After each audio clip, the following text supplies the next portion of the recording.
नमस्कार, times of Swaraj में आप सबों का स्वागत है। मैं हूं संतोष सिंह और आज हम बात कर रहे हैं कि दिल्ली में जो कल बैठक हुई उस बैठक का मतलब क्या रह गया। पूरे चुनाव के दौरान इंडिया गठबंधन जैसी कोई बात आपको महसूस हुआ? हमें तो बिहार में महसूस नहीं हुआ कि यहाँ कोई इंडिया गठबंधन भी है। किस चुनावी एजेंडे के साथ हम सब लोगों का प्रचार अभियान एक तरीके से हो, सब लोगों का प्रचार को लेकर कोऑर्डिनेशन हो, बूथ मैनेजमेंट में कोऑर्डिनेशन हो, प्रचार अभियान के दौरान कोऑर्डिनेशन हो, मुद्दे को लेकर कोऑर्डिनेशन हो, कभी दिखाई नहीं दिया। लगा ही नहीं कि गठबंधन कोई है जो चुनाव लड़ रहा हो।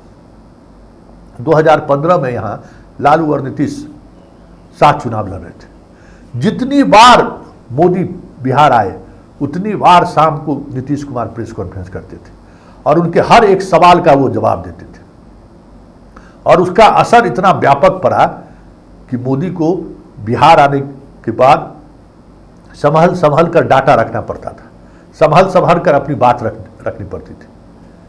कुछ सवालों को तेजस्वी ने जरूर उठाया परिवारवाद को लेकर, लेकिन उन बातों को थोड़े समय बाद उस तरीके का हवा नहीं निकला, हवा निकल गई उस बात की। तो ये चीजें जो बैठक के बाद जो अभी बैठक हो रही थी पिछले, आप बताइए, इंडिया गठबंधन की शुरुआत तो बिहार से हुई थी ना। पूरे 3 महीने तक जब तक चुनाव होता रहा, मध्य प्रदेश, राजस्थान, या कोई इंडिया गठबंधन की कोई बैठक हुई? कुछ भी हुआ? कोई देखने वाला रहा? क्या है पार्टी? कुछ नहीं। चुनाव की घोषणा हुई, आनंद फानंद में सीटों का बंटवारा कर लिए, चल अब जाइए अपना अपना प्रचार करते रहिए। कभी प्रचार का वो चीज़ें देखने को मिले? एक बार दिल्ली में सब लोग मिलकर प्रचार अभियान की शुरुआत की। बीच में ममता बनर्जी कहते कि हम इंडिया गठबंधन के हैं भी, लेकिन सीटों का तालमेल नहीं हुआ। बिहार में तो हम देख रहे हैं कि कांग्रेस को जस उठा कर सीट दे दिया गया कि ये ले लीजिए। ये कभी नहीं रहा कि हम कांग्रेस को कहाँ की सीट दें जिससे महागठबंधन या इंडिया गठबंधन को मजबूती मिलेगा। अरे कुछ भी है, कांग्रेस के पास नेशनल नैरेटिव था जिसके सहारे वो राजनीति को साध सकते थे, लेकिन कहीं बनता हुआ नहीं दिखा कि हम यहाँ पे सीट दें जिसके अगल बगल के 2 सीटों पर लाभ मिलेगा महागठबंधन के उम्मीदवार को। किस जाति के उम्मीदवार को खड़ा किया जाए, मिल बैठकर बात करते। एक बार कभी प्रेस कॉन्फ्रेंस हुआ ही नहीं संयुक्त रूप से। उम्मीदवारों की घोषणा अलग अलग, सीट अलग अलग दे रहे हैं, उम्मीदवारों की घोषणा अलग अलग हो रहा है, मतलब कभी ज्वाइंटली दिखा ही नहीं। तो ऐसे में अब कल के बैठक का मतलब क्या रह गया? और ईवीएम को लेकर हम 298 सीटें जीत रहे हैं, विपक्ष का ये एग्जिट पोल है, ये सारी बातें एक अलग तरीके की नैरेटिव सेट करने को लेकर हो सकता है।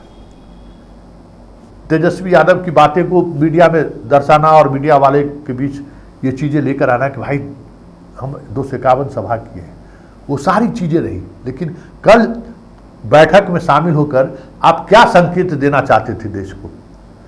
क्या संकेत गया? मतलब यही ना कि अगर एग्जिट पोल के अनुसार अगर मोदी को सीट आ गया तो ईवीएम बदल दी, यही आप मैनेज कर बातों को आप कहेंगे? और क्या कह सकते हैं? ये जहां ईवीएम पर वोट पहुंचाने की बारी थी उस समय आप अलग अलग रहे, अलग अलग राग, अलग अलग धुन बनाते रहे, सब अपनी अपनी धुन में लगे रहे। लेकिन जब अब रिजल्ट निकलेगा और रिजल्ट अनुकूल नहीं हुआ तो कहने के लिए सब लोग एक साथ हो जाइएगा कि ईवीएम बदल लिया है, ईवीएम बदल लिया है। तो ये ऐसे लड़ाई नहीं लड़ी जाती है। लड़ाई आधी अधूरी तरीके से नहीं लड़ी जाती है। लड़ाई के लिए सब साथ मिलकर लड़ने की जरूरत थी, जो कहीं दिखा नहीं। इंडिया गठबंधन का दिखा ही नहीं कि कोई गठबंधन है, सब अपनी अपनी राग, अपनी अपनी डफली बजा रहे थे। चलिए, कोशिश जरूर की गई है कि हम सब लोग साथ हैं।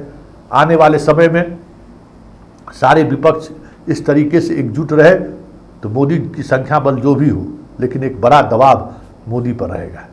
और इस बार सड़कें सूनी नहीं रहेंगी, ये भी सुन लीजिए, और संसद आवारा नहीं होगा, ये भी सुन लीजिए, क्योंकि इस बार जिस तरीके का मैंडेट जिनके पक्ष में जाएगा, जनता ने अपनी बात को बड़ी मजबूती से रखा है ईवीएम पर, और इस बात की समझ राहुल को भी है और इस बात की समझ मोदी को भी है। तो 2024 का चुनाव जो है ना, और उसका जो परिणाम है, 18वीं लोकसभा का जो गठन होगा, जो भी प्रधानमंत्री बनेगा उनके पास बहुत ज़्यादा स्पेस नहीं रहेगा बात बनाने का। काम आते ही आपको काम करना पड़ेगा, नहीं तो इतनी अलोकप्रियता झेलनी पड़ेगी सरकार को जिसका अंदाज़ा शायद मोदी को भी नहीं है।